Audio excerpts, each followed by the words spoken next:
할렐루야. 오늘도 하나님의 은혜와 사랑이 우리 가운데 충만한 이 아침 되기를 주님의 이름으로 축원합니다. 오늘은 새해 이제 1월 마지막 주일입니다. 은혜를 받는 데는 거칠 것이 없습니다 라는 제목으로 오늘 함께 은혜를 나누고자 합니다. 출애굽기 1장 20절에서 22절까지 우리가 읽은 본문 말씀을 20절에 보면 하나님이 그 산파들에게 은혜를 베푸시니 라는 말씀이 나옵니다. 오늘은 이 말씀에 근거하여 은혜를 받는 데는 거칠 것이 없습니다 라는 제목으로 하나님의 음성을 듣기를 원합니다. 자, 우리 여러분 한번 서로 따라하겠습니다. 은혜를 받는 데는 거칠 것이 없습니다. 가난도, 질병도, 우리의 허물도, 우리의 무능력도, 사탄의 방해도 이 하나님의 은혜를 받는 데는 장애물이 되지 못할 것입니다.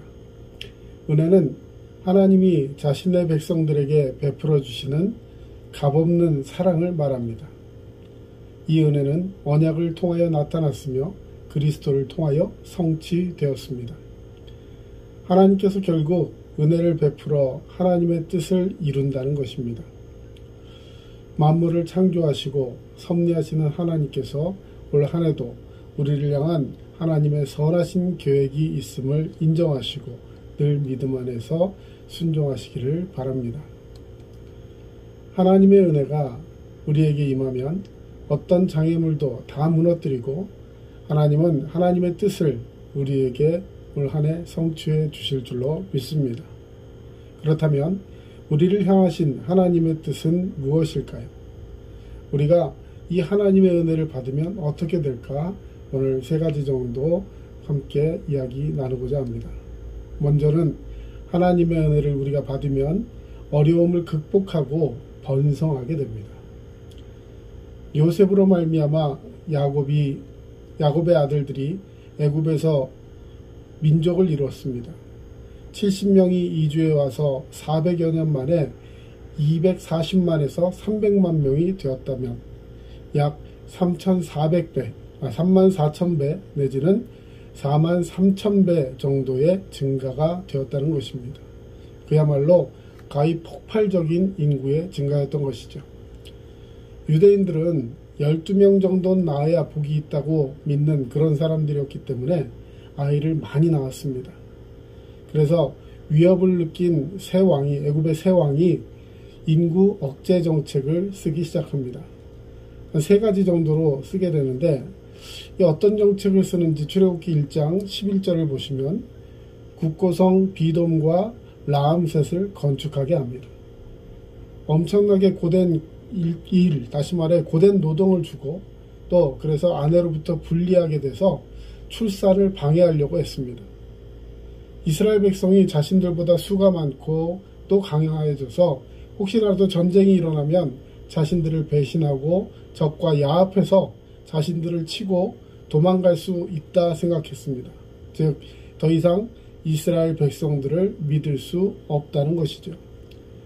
그래서 인구를 억제하기 위해서 강한 노동을 시켰습니다. 그런데 어떤 결과가 초래되었을까요? 12절에 보시면 학대를 받으면 받을수록 더욱 번성합니다. 일도 힘들고 고된데 아이들을 더 많이 낳습니다. 그렇게 되자 또 두 번째 방법을 강구합니다. 15절 16절 산파들에게 명령을 내립니다. 도와주는 척 하면서 아들을 낳으면 다 죽이라고 합니다. 그런데도 또 아이들이 태어납니다. 보셨어요? 그 세 번째 정책을 씁니다. 22절에 보시면 나일강에 던져 죽이라는 것입니다. 이는 단순한 인구 감소 정책이 아니라 영적인 싸움이었습니다. 사탄의 하수인이 된 애굽의 바알은 그 계략으로 이스라엘을 말려 죽게 하여서 결국에는 예수 그리스도가 탄생하지 못하게 하려는 것입니다. 이러한 사탄의 전략은 애굽 시대뿐만 아니라 애굽의 예수의 탄생 앞에서 수많은 시도들을 통해서 펼쳐져 왔던 사단의 술수였던 것이고 성경은 여러 곳에서 이러한 사단의 계략들을 증거하고 있습니다. 그러나 이 사탄의 장애물은 하나님의 은혜 앞에선 아무런 힘을 발휘하지 못했습니다. 사탄의 전략은 하나님 앞에 무너지고 마는 것입니다. 할렐루야. 결국 하나님은 하나님의 은혜로 하나님의 뜻을 성취하고야 마는 것입니다. 성경을 보십시오. 하나님의 은혜를 베푸시니까 어떤 일이 일어납니까? 20절, 그 백성은 번성하였습니다. 여기서 사용된 번성이라는 말은 크다, 많다, 우수하다, 그리고 또 증가하다, 크게 만들다, 증대시키다, 이런 뜻을 가지고 있습니다. 하나님께서 인간을 만드시고 주셨던 생육하고 번성하라 라는 그런 말씀과 같은 단어입니다. 그런데 하나님의 뜻을 방해하기 위해서 바로가 남자들을 다 죽이라고 명령하였고 또 그렇게 하려고 했었지만 하나님은 하나님의 사람 산파들을 통해서 은혜를 베풀어 결국 하나님의 뜻이 성취되게 하셨다는 것입니다. 우리는 올 한 해도 영적 전투의 현장 속에 살아갑니다. 사탄은 우리가 하나님의 은혜로 하나님의 뜻을 성취하지 못하도록 때로는 우는 사자처럼 우리를 핍박하고 때로는 광명의 천사로 둔갑하여서 우리를 유혹할 것입니다. 그러나 하나님의 은혜가 임하면 이 모든 영적인 전쟁에서 넉넉히 이기고 하나님의 뜻을 성취하며 번성의 축복을 누리게 될 줄로 믿습니다. 하나님의 은혜로 노아와 물에 빠져 죽지 않고 노아가 물에 멸망하지 않았습니다. 하나님의 은혜로 롯이 유황불에 죽지 않았습니다. 하나님의 은혜로 나오미가 이방의 객이 되지 않았습니다.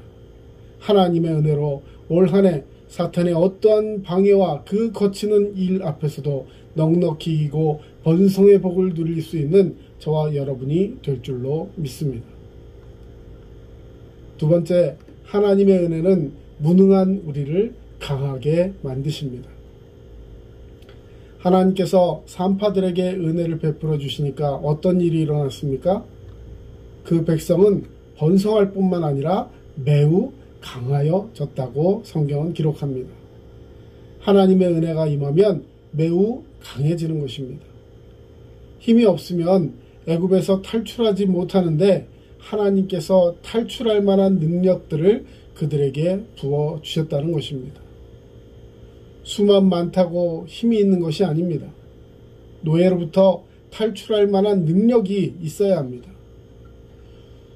창세기 15장 14절, 그들이 섬기는 나라를 내가 징벌하며 그 후에 내 자손이 큰 재물을 이끌고 나오리라. 지금 경제력이나 군사력을 비교해 보면 그들은 노예에 불과하고 군대가 없는 백성입니다. 힘이 없습니다. 능력이 없어요. 경제적인 힘도 정치적인 힘도 군사적인 힘도 없습니다. 그런데 하나님의 은혜가 임하면 아무리 연약한 것 같지만 그들의 군사력과 경제력을 뛰어넘는 강력한 힘이 나타나는 것입니다. 그것이 바로 하나님의 힘인 줄로 믿습니다. 우리가 예수 안에 있으면 이런 강력한 힘이 예수님이 우리를 통해 나타나시는 것입니다. 결국 바로가 이스라엘 백성을 힘으로 밀어붙여서 광야로 나아가지 못하게 합니다. 그러나 결론은 어떻게 됩니까? 10가지 재앙을 내려주시고 결국 바로가 그 앞에 무릎을 꿇고 항복을 선언합니다. 출애굽기 12장 31절 이하에 찾아 읽어보시기 바랍니다. 가축뿐만 아니라 애굽 사람들의 재물을 다 가지고 해방시켜 주시는 하나님의 역사를 바라보게 됩니다. 41절을 보세요. 아브라함에게 약속한 그 약속이 성취되는 것입니다. 하나님의 은혜가 임하면 우리를 통해 하나님의 일을 시행하는데 무능력 때문에 그것을 이루지 못할 것 같지만 하나님은 하나님의 은혜를 부어주어 우리에게 강력한 힘을 주어 이루시게 만드는 것입니다. 이스라엘 자신의 힘으로 가나안 땅에 들어가는 것이 아니라 하나님의 은혜로 들어가는 것입니다. 우리가 천국에 가는 것도 내 힘으로가 아니라 하나님의 은혜로 천국에 들어가는 것입니다. 하나님의 은혜가 부어지면 병든 자도 일어나는 것입니다. 하나님의 은혜가 임하니까 38년 된 병자도 치유되게 되는 것입니다. 하나님의 은혜가 임하면 혈루증을 앓는 여인도 고침을 받는 것입니다. 하나님께서 은혜를 부어주시면 어떠한 태생적인 위기도 극복할 수 있습니다. 태생적으로 주어진 신체적인 장애, 정신적인 장애, 경제적 장애, 인간관계의 장애 등도 하나님의 은혜가 임하면 장애물이 될 수 없습니다. 하나님의 은혜로 선천적인 시각장애인이 치유도 받았습니다. 연약한 자를 들어 쓰시는 것이 하나님의 은혜인 줄로 믿습니다. 하나님의 은혜가 임하면 무능한 자들도 힘을 얻는 것입니다. 하나님의 은혜가 임하니까 평생 목동으로 살아야 할 다윗 같은 사람도 하나님 앞에 왕으로 쓰임받게 됩니다.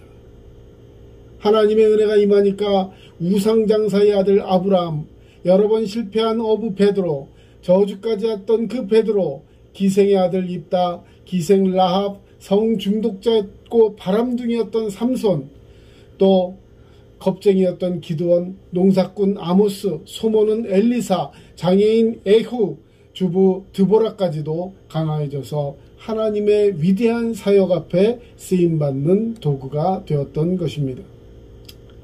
하나님의 은혜는 태생적 장애물을 넉넉히 극복하게 합니다.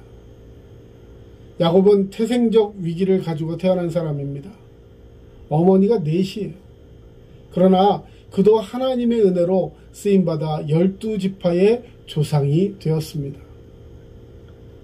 하나님의 은혜로 하나님께서 세상에 미련한 것들을 택하사 지혜 있는 자들을 부끄럽게 하시려고 세상에 약한 것들을 택하사 강한 것들을 부끄럽게 하려 하시며, 하나님께서 세상에 천한 것들과 멸시받는 것들과 없는 것들을 택하사 있는 것들을 폐하려 하신다라는 말씀이 고린도전서에 기록되어 있습니다. 마지막 세 번째로, 하나님의 은혜는 우리의 허물을 벗겨주시어 우리로 흥왕하게 만들어 주십니다. 하나님의 은혜가 임하니까 어떻게 되었습니까? 번성하고 매우 강해질 뿐만 아니라 어떤 일이 일어납니까? 21절 말씀 같이 읽겠습니다.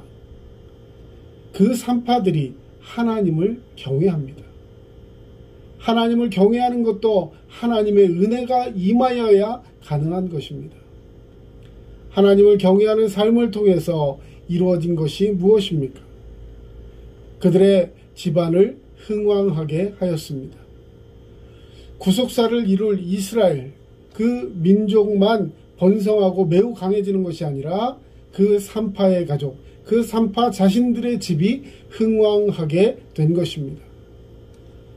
흥왕이라는 단어는 행하다, 만들다, 성취하다, 생산하다 라는 뜻입니다. 하나님이 궁창을 만드사 궁창 아래의 물과 궁창 위의 물로 나뉘게 하시니 그대로 되니라 할 때 그 만드사라는 것과 똑같은 단어입니다. 하나님이 창조할 때에 사용한 똑같은 말입니다. 무슨 뜻입니까? 한마디로 하나님께서 이루어 가신다, 만들어 가신다는 뜻입니다. 하나님께서 목적하신 바를 성취해 가신다는 뜻입니다. 하나님께서 행하시는 것을 막을 자가 없다는 것입니다. 하나님께서 은혜로 열면 닫을 자가 없고 부어주시면 그것을 엎을 자가 없는 것입니다. 무에서 유를 만드신 하나님께서 하나님을 경외하는 산파들의 가정에게 하나님의 은혜를 베풀어 주셨고 가업을 번영케 하여 주셨다는 말씀입니다. 그 일로 말미암아 산파직을 그만두고 그 후손들은 다 죽임을 당하는 그런 가정이 된 것이 아니라 하나님이 은혜를 베풀어 주어서 그 집안이 복을 받게 된 것입니다. 이 말씀을 보면 어떻게 거짓말을 한 산파들에게 이런 복이 주어질 수 있느냐 생각하는 사람도 있을 수 있을 것입니다. 18절 말씀을 보십시오. 왕이 산파들을 불러 왜 남자들을 살려주었느냐라고 신문을 합니다. 그때 산파들이 뭐라고 대답합니까? 19절. 히브리 여인들은 애굽 여인들과 달라서 자신들이 가기 전에 이미 해산을 했다는 것입니다. 이건 거짓말이죠. 사실이 아닌 것입니다. 근데 사실이 아닌 것을 사실인 것처럼 말하는 것 거짓말입니다. 거짓말에는 여러 종류가 있습니다. 그런데 이 성경에서 오늘 한 거짓말은 어떤 거짓말일까요? 하얀 거짓말이라는 말 혹시 들어보셨습니까? 라합이 이스라엘 정탐꾼을 숨겨주고 성문 밖으로 나갔다고 하는 거짓말이나 다윗의 아들 압살롬에게 쫓기고 있을 때 다윗이 쫓기고 있었던 그 모습 속에서 바울임 여인이 아히마아스와 요나단을 우물에 숨기고 그들이 시내로 건너갔다고 속이는 것, 이런 거짓말이 이와 같은 거짓말입니다. 그런데 성경에 이런 것들을 정죄하지 않습니다. 히브리 산파 십부라와 부하라는 이 사람의 말이 어떻습니까? 그들의 집이 히브리 산파 십부라와 부하의 집이 망하는 것이 아니라 흥황하게 되었습니다. 기생 라합이 망하는 것이 아니라 다윗 왕의 족보에 들게 되고 예수님을 탄생하게 하는 메시아의 족보에 들게 되었습니다. 하나님의 구속사를 이루는 편에 서는데 인간적이고 상대적인 허물은 얼마든지 하나님의 그 크신 은혜 안에서 그 허물을 하나님이 제하여 주신다는 것입니다. 하나님의 뜻을 이루는데 장애가 되지 못한다는 말씀입니다. 하나님을 경외하는 사람들의 우선순위의 윤리 문제입니다. 거짓말하지 말라는 계명과 살인하지 말라는 계명이 같이 걸릴 때 생명을 살리기 위해 거짓말을 하는 경우, 공산당이 집안에 들어와서 네 아버지 어딨냐? 당장 불러내라 라고 했을 때 물어보면 정직하게 하기 위해서 예, 아버지 안방에 숨어 계십니다 라고 정직하게 말함으로 아버지를 죽이는 것이 믿음의 행위가 아니라는 것입니다. 하나님을 경외하는 자가 가질 자세가 아니라는 것입니다. 예수님은 너희는 가서 내가 긍휼을 원하고 제사를 원하지 아니하노라 하신 뜻이 무엇인지 배우라. 나는 의인을 부르러 온 것이 아니라 죄인을 부르러 왔노라 라고 말씀하십니다. 올 한 해 어떠한 허물이 우리에게 있다 할지라도 하나님의 은혜는 그 허물의 장애를 극복하고 우리를 흥왕하게 만들 것입니다. 할렐루야. 은혜는 어떤 인생의 가뭄에도 마르지 않습니다. 사랑하고 존경하는 우리 두드림교회 모든 성도님들, 또 우리 함께 지금 예배드리는 그 모든 주의 백성들, 나를 향하신 하나님의 은혜를 붙들고 사심으로 어떠한 것도 하나님과 나 사이에 거칠 것이 없다는 것을 믿으시고 하나님의 은혜는 나에게 임할 것이라는 그 믿음을 가지고 오늘도 순종하며 살아가는 자가 되어야 할 줄로 믿습니다. 하루하루 믿음으로 승리하시는 은혜의 종 복된 사명자 되시기를 주님의 이름으로 축원합니다. 기도하겠습니다. 사랑의 주님 감사합니다. 오늘도 귀한 말씀 주시어서 어떠한 어려움과 환난 속에서도 주님께서 나에게 베푸시는 그 은혜를 거칠 것이 없다는 것을 알게 하시고 나로 존귀케 하시는 그 주님의 은혜를 붙들고 오늘도 담대하게 믿음으로 승리하는 자 되게 하여 주시옵소서. 이스라엘 그 민족을 도와서 그들을 정말 살려주었던 산파, 애굽의 산파, 그들이 흥왕하였던 것처럼 오늘도 우리가 믿음을 가지고 하나님 앞에 섰을 때 누구도 나를 그 하나님의 은혜 가운데 거치는 자가 될 수 없다는 것을 인정하며 오늘도 말씀 속에 순종하고 승리하는 것을 맛보는 주의 백성 되게 하여 주시옵소서. 지금은 우리 주 예수 그리스도의 은혜와 하나님 아버지의 크신 사랑하심과 성령님의 도우심과 위로교통 충만하심이 오늘도 이 말씀을 듣고 믿음으로 서서 승리하기를 원하고 함께 하시기를 간절히 축원하옵나이다. 아멘. 지금까지 남양주 다산신도시 두드림교회 전철호 목사였습니다. 여러분 늘 믿음으로 승리하시길 바랍니다. 감사합니다.